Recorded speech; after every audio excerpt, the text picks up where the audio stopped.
So class 209 on the Golden Doves are on page 126. And again, I know we did this before, but this is difficult material, and therefore I want to do it again. So the notion of an endless movement from one structure to another is superfluous when noting this mirror-like quality of language. So let's look at that sentence. Movement from one structure to another. So this is from Maurice Blanchot. So the point is as follows. Let's say I write a poem, and the poem has a particular meaning, has a specific meaning. But let's say 10 years later, somebody reads the poem. The words, the meaning of words isn't quite what it used to be. There's always a slight shift, or maybe not the meaning of words. Maybe perspectives change. Maybe the perspective of the reader reading the poem is a bit different than it was when I wrote the poem, right? So, what does a poem really mean, right? So, meaning is never fixed because words are always changing. The meaning of words are always changing. How words are put together is always changing. What words point to, this always changes. So because language is changing and the ideas in our minds are changing, our perspectives are changing. So when we read a text, what are we reading? Well, we are reading words. What meaning do we give those words? So that's where there's always a movement from one structure to another structure. There's no absolute, right? There's no absolute. So what my father is saying is that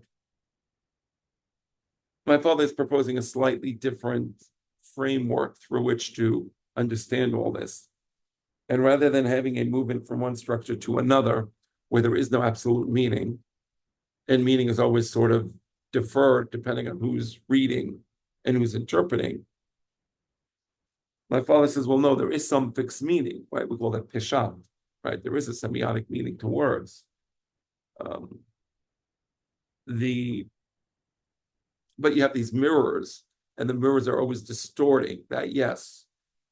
But you have the thing that's being reflected in the mirror. That's a definite thing. So yeah, our minds are mirrors and our minds are distorting, but that doesn't negate an absolute meaning. So Esh is fire. It may include other things, right? So maybe we'll say electricity also and other things. But the point is, there is an absolute fixed meaning to Esh, right?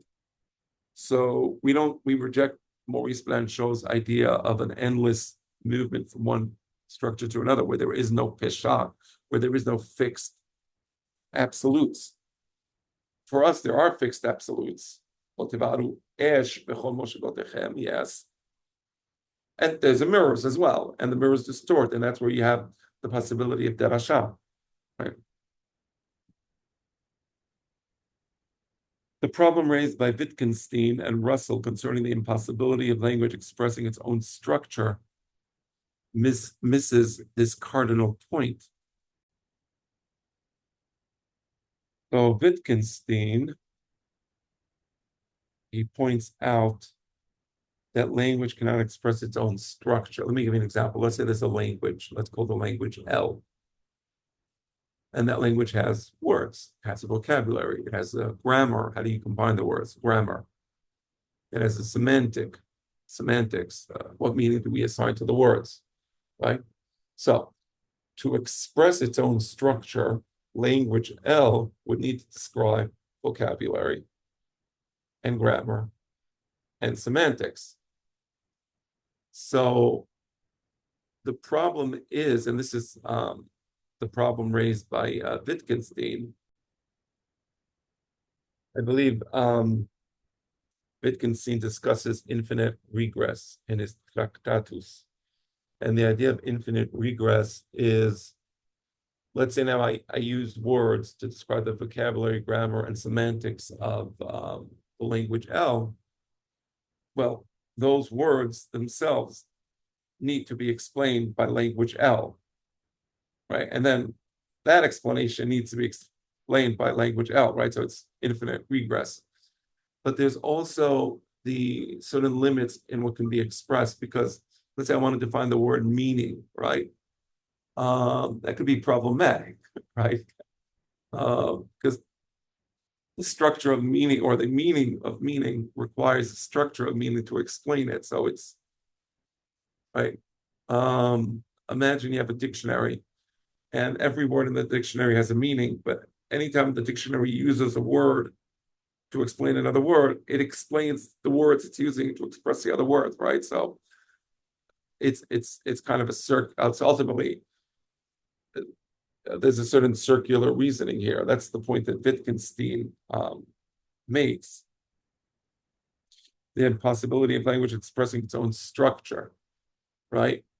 So to summarize, we would either need another layer of language to express the one layer we want to explain, and then another layer to explain that one, and so on, or the dictionary, where every word has a meaning, and each one of the words used to define the word, the original word, are themselves defined, right?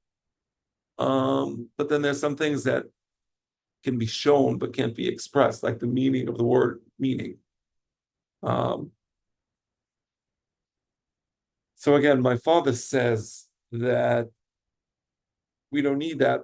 My father is in line more with Jorge Luis Borges, where there is an absolute, well, I don't know if Jorge Luis Borges has that, but probably he does, because if he has the idea of a mirror, there's something being reflected in the mirror. Okay, let's continue. So the problem raised by Wittgenstein concerning the impossibility of language expressing its own structure misses this cardinal point. The cardinal point being that you can have mirrors distorting each other. Maurice Blanchot referred to this problem as follows. Every language has a structure about which one can say nothing in that language. But there must be another language dealing with the structure of the first, and possessing a new structure about which one can say nothing, about which one cannot say anything except in the third language, and so forth. So that's Maurice Blanchot. So again, and this led eventually to the post-structuralists and Jacques Derrida, who says that there is never absolute meaning, you only have deferral of meaning. But my father says that the mirror-like relationship present in any two systems semiologically connected forestalls the notion. Okay, we'll stop here.